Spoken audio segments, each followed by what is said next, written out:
The damn thing was heavy and bulky, and she hadn't expected to be carrying it while running and being shot at. Another plasma bolt narrowly avoided her, sizzling against the rock as she ducked behind it. She thanked the Virgin these mercs weren't better shots. Though, come to think of it, that was a little odd. People who got paid to shoot things to death tended to be pretty good at it. Or they didn't get paid for long. Unless they were hurting her. The click whine of a rifle being armed next to her head made her freeze. As much as it was possible to freeze while on fire. "Give back the cargo," the merc said. His voice came through her translators as whiny, despite his broad, jowly features and beady eyes. "Wasn't yours in the first place, mijo," Eva said. Why hadn't he shot her already? "Who hired you?" he snarled, a line of drool falling into his collar. "How did you learn about this facility?" Ah, information. The real currency of the cosmos. "A little bird told me," Eva said. He pressed the muzzle of his rifle to the spot where her ISO helmet met her suit. "Do not speak in idioms, human. Answer my questions or die." "Can't answer questions if I'm dead, mijo," Eva replied. "Nice rifle, by the way. You get that out of a catalog with your parents' credit line?" The merc made an angry horking sound. "I earned this, you hairless whelp. I've been a mercenary for longer than you've been alive." "And you haven't retired yet? Que lástima. You must not be very good at it." "Enough!" the Truoteg shouted. "You and your pack, playing at a profession you barely understand.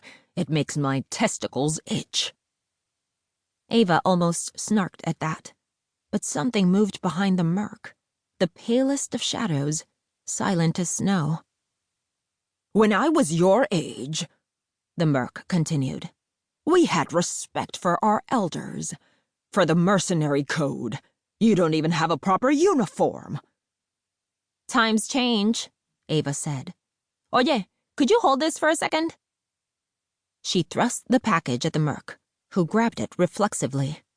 His rifle swung away from her, and she activated the present Vakar had gotten her for her last birth date. A set of sonic knuckles that formed glowing gold rings around her fingers. Her first punch landed in the Truoteg's gut, the second on his shoulder, and by the third, Vakar had stepped up to wrench away the rifle and drop the merc with a blow to the back.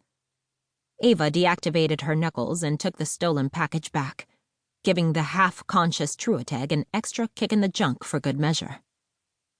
"Where are the others?" Eva asked. "Gaining ground."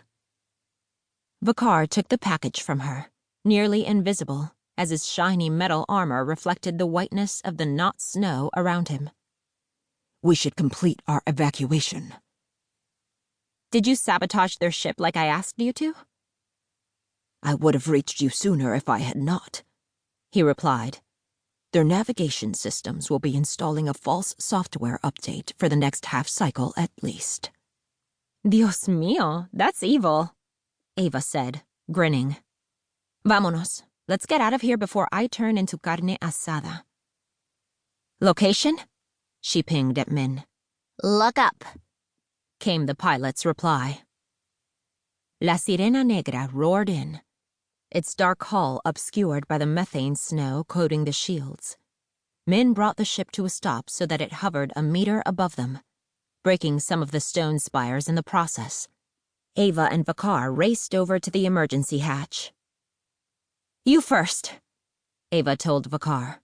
"Get that damn thing inside or we don't get paid." He shifted the package to one side and began to climb awkwardly with his free claw. Just as Eva started to join him, her grav boots stuck to the ground again. This time, it refused to obey her mental command to deactivate, so she had to release the ladder and crouched down to examine the stubborn thing. A bolt of plasma streaked past, followed by a gargling howl from the Truoteg.